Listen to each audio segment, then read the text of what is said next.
Welcome back to Dharma in Pyjamas. A different location and a different set of pyjamas each time.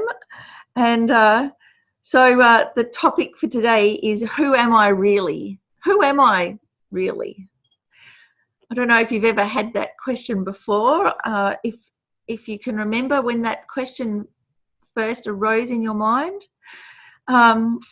So that's what we'll just have a little chat about this morning, and we can set our motivation that of a motivation of sincerity and curiosity, which is a nice colloquial way of saying to make sure we have a good heart. We're doing this for ourselves and others, and to also develop our wisdom.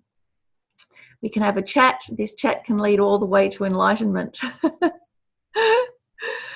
So this question, who am I really? Many times this has arisen in my mind in different ways that I've tried to answer it.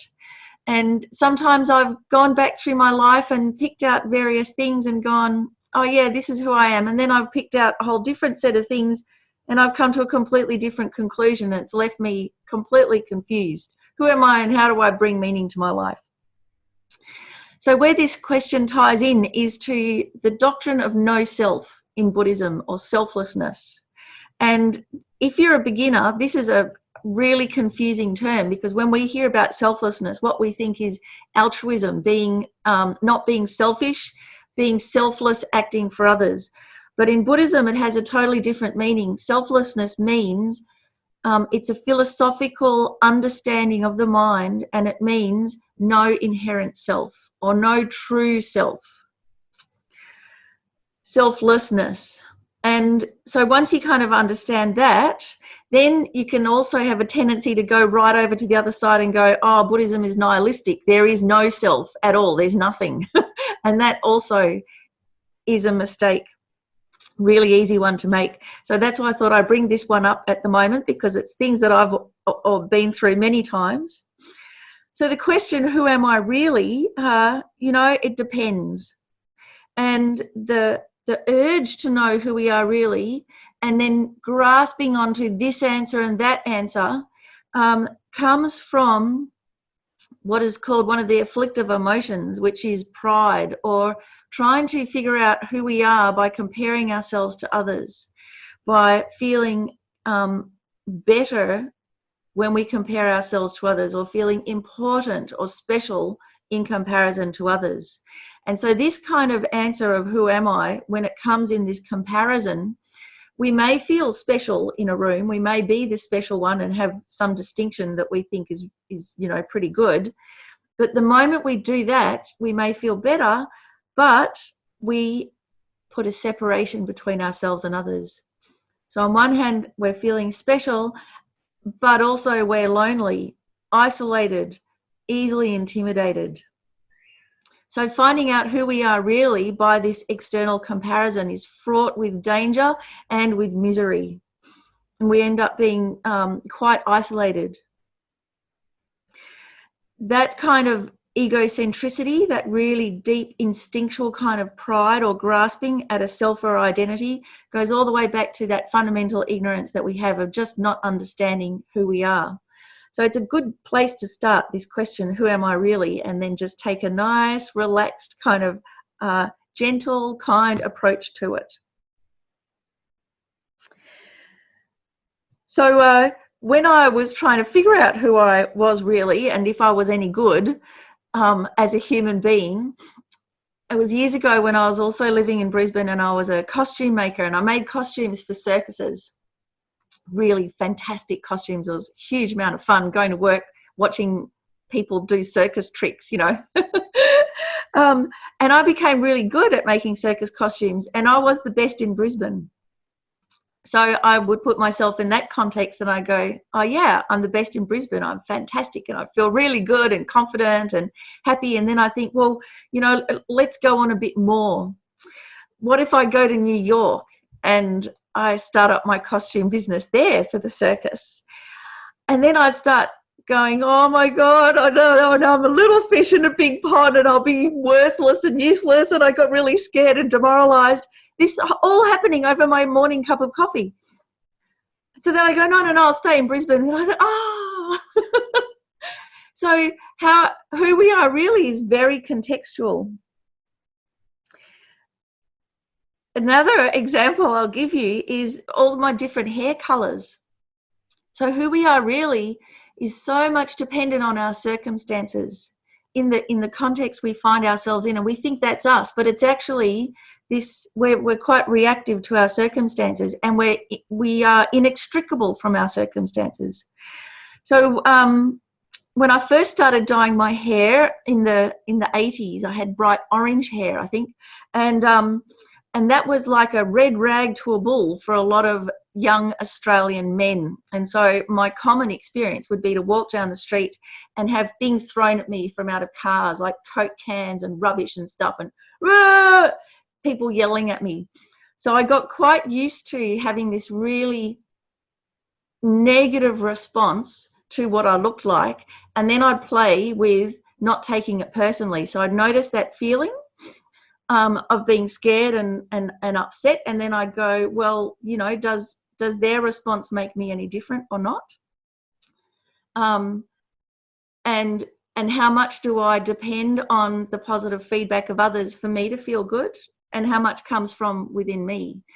So this is where I kind of learnt that self-expression is very much my own internal process. It's not for others necessarily. And it's certainly not dependent on others. So that was a pretty hard lesson to learn. Then later on, I thought, I just want a break. So I went blonde for 1 year. And I tell you what, people treated me so nicely. They talked quietly to me. They talked slower. They smiled a lot more, and they did stuff for me without even being asked for a whole year. It was just extraordinary. And because I had not been used to it, I didn't take it personally. I didn't think that was me. I just thought, wow, this is amazing. Just the change of hair color can change how people respond to you. And how people respond to you changes how you feel about yourself. So who am I really? Anyway, then after that, I had a few different hair color changes. And then I had kind of pink hair, various shades of pink to red. And that was a little bit of a red rag to a bull for a while too, until the pop singer Pink came out, and then she normalized it, and now it's kind of acceptable and okay. And also now that I'm becoming an old lady with pink hair is totally different from a young lady with pink hair, because young lady with pink hair is like an insult to some people. But an old lady with pink hair, I'm like the designated brave one. And so now, instead of people being intimidated, they run up to me in the street, especially little old ladies, and they say, oh, I'm so glad you've got pink hair. It's so inspiring. I wish I could, but my children would never forgive me. So all of that's changed as well. Okie dokie. So that gives you a little bit of a background. Now, let's have a look at how we actually identify who we are. So if we take away our hair color, whether we have hair or not, whether we have thick hair or thin hair, all of the different ways that we feel about ourselves, about our hair. I mean, when the nuns become ordained, they shave their hair off, so there's no such thing as a bad hair day. And that whole building of an identity, presenting a face, you become free of it. So imagine if you didn't have to have that face, that hair and makeup and whatever, if you were free of that, how you would feel different, how your life would be different. What would people relate to then? So, you know, we can take that bit away. Then what if we took away gender? So if you think about, say, you know, if you're a woman and if you lived your whole life, everything that happened to you in your life, but you were a guy, same things happen, same education, same family, but if you're a guy, it would have been a totally different result. In your job, you wouldn't have hit the glass ceiling. What things you were encouraged to learn as a child, all would have been totally different. So gender plays a huge amount of who we are. And if you're a guy, you have the same life as you are, but you lived it as a girl. Wow, totally different. So who we think we are is actually just our gender. And that, as we know, is a fluid thing. It's a cultural thing, and it can change. but we think it's us, so we just assume it's us. So let's take that away. Then we can take away age. So when you're young, you're full of energy, fresh-faced, you think it's you. That natural blush of youth, you think is you. And as you get older, and it fades, and you start being tired and not so confident, and you start realizing, oh, all of that I thought was my just naturally me was actually just youth, and now it's fading. So who am I? Or when you feel old, and as you get older, some people get more confident and others get more demoralized because their body's aging and they're identifying with their body, their age. They're no longer, young and beautiful, so what's left? So let's take away age and everything associated with that. We can also take away race. So I sometimes think, what if I had have lived my life, but I had have had dark skin? So I'm in that privileged quota. Yes, I'm a woman, which makes me, not such a high status, but a white woman. So there's a huge amount of natural privilege that comes along with that you can think is you. This kind of, they talk about the age of entitlement. So I think, what if I was a woman and black? My life would have been so different, so much more difficult. The kind of confidence that I have of walking around, I wouldn't have. I would be fearful. I'd have to be so much stronger. I'd have to be so much bite my lip and not say and not retaliate, all of those things. All of the stereotypes that come with race that you have to live through. So what if we take that away, which is a huge thing? What if we take away marital status, our role in the family? So many times we identify with that so strongly, and then like if you're a mother and you have kids and then the kids leave home, and then you have empty nester syndrome because so much of who you are was bound up with your role. Then the role changes, and now who am I? The midlife crisis, when you get to that age and maybe you lose your job, you get retrenched, or your job no longer is fulfilling. It's because those roles change and we're so bound up with them. And if, like in this crisis, you've lost your job, you may have also lost your confidence and your sense of identity because it's so bound up in that. So let's take all of that away as well. Our marital status, our occupation, our education, whether we can read or not, whether we're educated or not, whether we can say we have this degree or that degree or not. A lot of that kind of status is bound up there too. Take away what we own. That also has a huge effect on us that we may not realize. But if you've been brought up quite well off, there is a natural confidence that comes from having a safety net, to know that whatever happens, there's going to be people you can borrow money off, or that you can borrow the car, or that can drive you somewhere. And that kind of confidence you think is you. That's that age of kind of entitlement. If you've grown up poor and you don't have enough, and that constant gnawing anxiety about how am I going to make rent, how am I going to feed everybody, what happens if I have to put new tires on the car or buy new shoes or get a winter coat, and that incredible shyness that comes from poverty, that also becomes you, and you become demoralized. You think that's you, and it can grind you down. So if we take away that, what we own or what we don't own, take away language and culture, how we identify with our ancestors and our genealogy or whatever is all the way back. Like when if you're an Italian immigrant, you come to Australia and everyone thinks you're a foreigner. You go back to Italy and everyone thinks you've got an Aussie accent. So who am I? You find that too, wouldn't you, Lisa? With, in America, you're Australian. In Australia, you're American. And it's so much just to do with the accent. And doesn't that change how people respond to you and who they think you are? So let's take that away. So what's left? Take away gender, age, hairdos, colour of your skin, language, culture, race, education, occupation, family. What's left?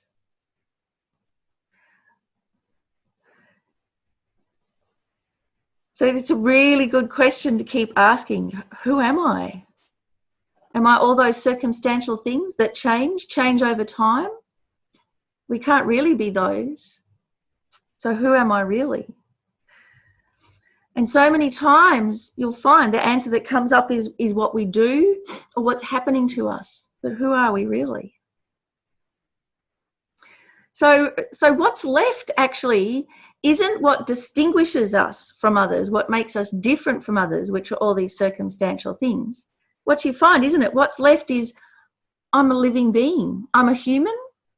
But even more than that, you take away whether we're a human or a cat, I'm a living being. I'm a being who thinks and feels and experiences.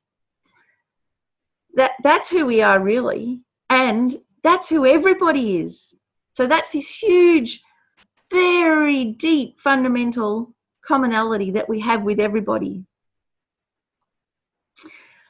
So that draws us closer together and also makes us feel better because it's very realistic, but it draws connection. It's in step with reality. It recognizes we have this in common. We're equal in wanting to be happy and not wanting suffering. And everything else is circumstantial and changeable. And yet, what do we grasp on for who am I? Who am I really?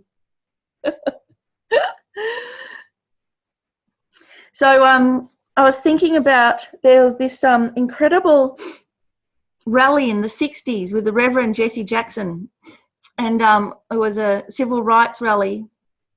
And he gave this famous speech where he got everybody, this huge crowd like in a football stadium, to say, I am somebody.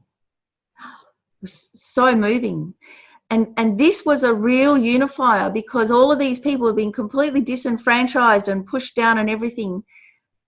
Wasn't distinguishing themselves apart from someone else like pride. It was really finding a commonality. And because you are alive, because you have feelings, you matter. And just by saying that, I am somebody. So powerful.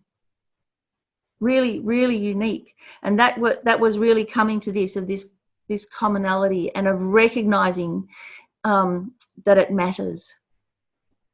So from the Buddhist point of view, who we are, the things that we can really take pride in and hold on to that are realistic, based in reality, are that we have incredible potential as a human being.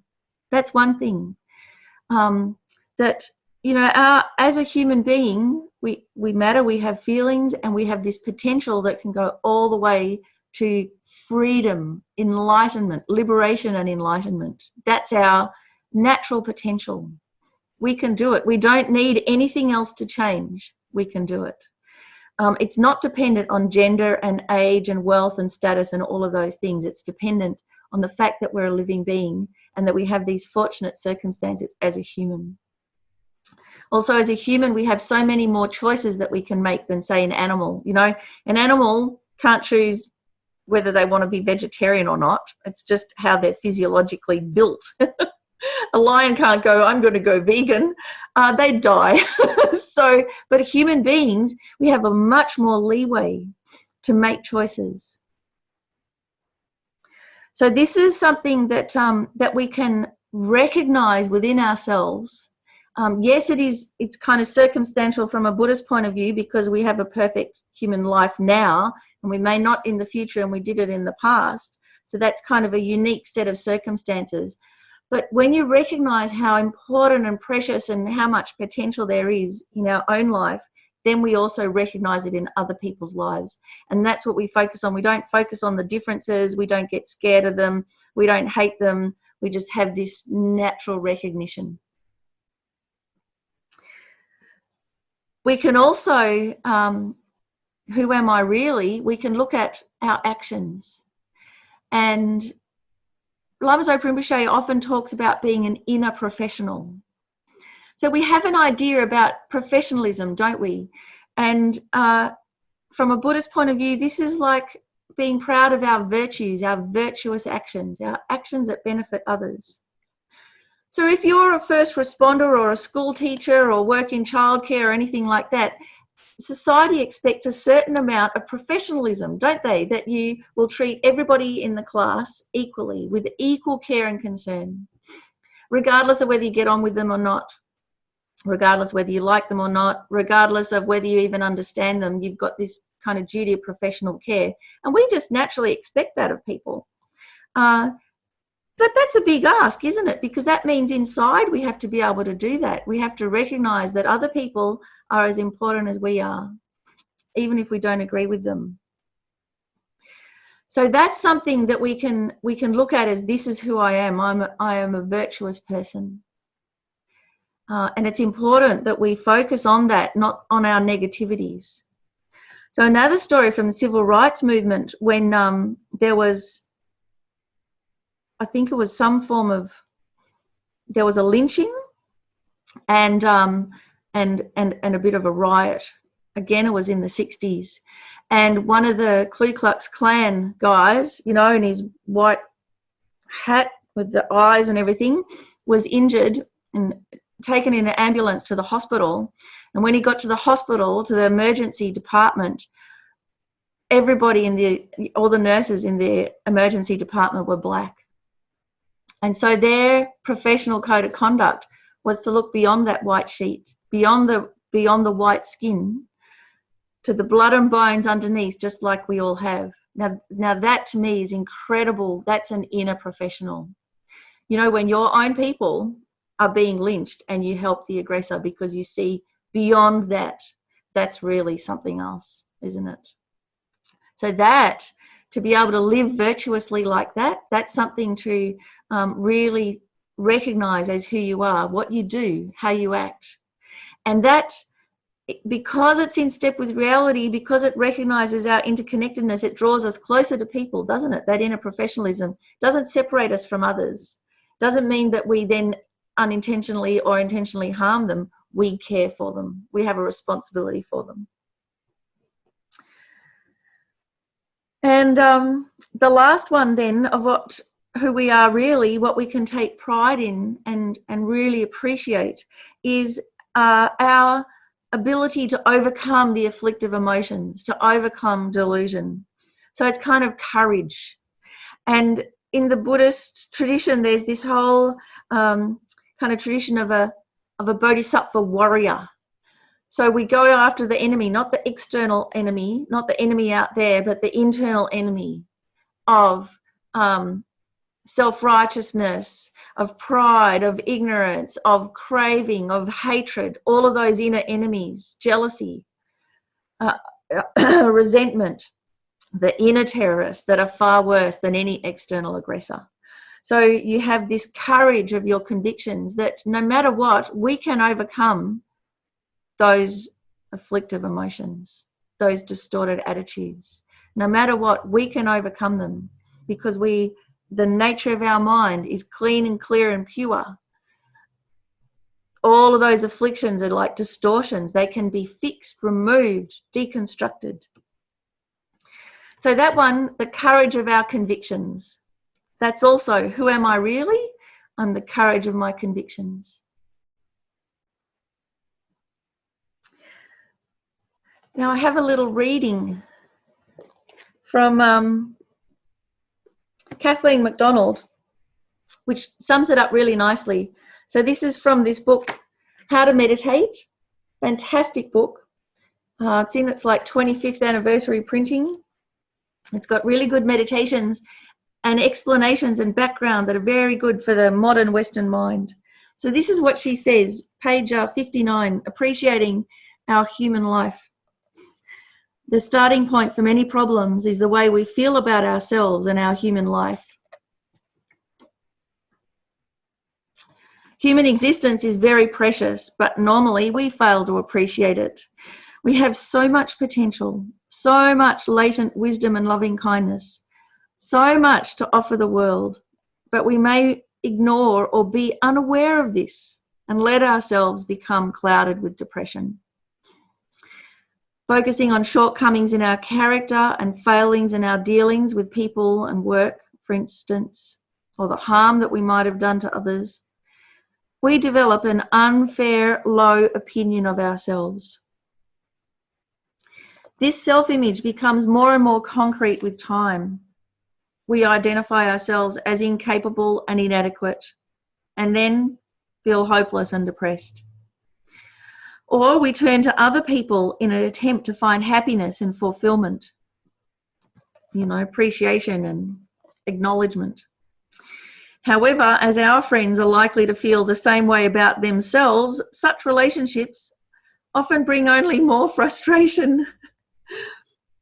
We can unlock the potential for happiness and satisfaction that lies within every one of us by becoming aware of our mental processes and then applying discriminating wisdom to all of our actions of body, speech, and mind. But to hope to be able to achieve this and through it fulfillment without first completing the necessary groundwork is to invite frustration. We must start by building a firm foundation based on a realistic view of ourselves. We have to accept our positive as well as our negative traits and determine to nourish the good and transform or eliminate the bad aspects of our character. Eventually, we'll recognize how fortunate we are to have been born human. And once we understand this, we can begin to train our minds to achieve enlightenment. So it's nice, isn't it? So when we ask, who am I really? The answer, well, it depends. And because it depends, then we can change.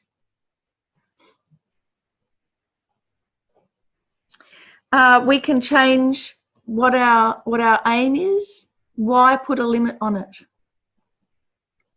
We can change how we feel to recognize everybody is the same as us in wanting to have a good life, wanting to feel safe, wanting to feel loved, wanting to be understood just like us.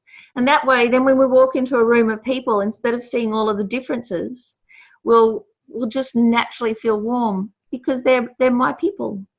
So like His Holiness the Dalai Lama says, when he says, my brothers and sisters, he genuinely feels like that, doesn't he? My brothers and sisters. I'm like, oh, His Holiness thinks of me as his sister. How lucky am I? He generally does about each and every living being. And this is where it comes from recognizing what we base our identity on isn't all of those circumstantial differences that we hold on to like a sinking person, hoping they'll make us feel special and important. But it's recognizing this common humanity that we have. So that's the end of today's presentation. I forgot to prepare a poll. But really the thing to take away from this is the 4 positive prides that we can have. Pride in our potential, a pride in, so our potential, what we can achieve, a pride in our innate human intelligence, how we can act as a human being, a pride in our virtuous activities, and pride in our ability to overcome delusion. They're really the main things. So thank you so much, everybody, for coming along and sharing the morning.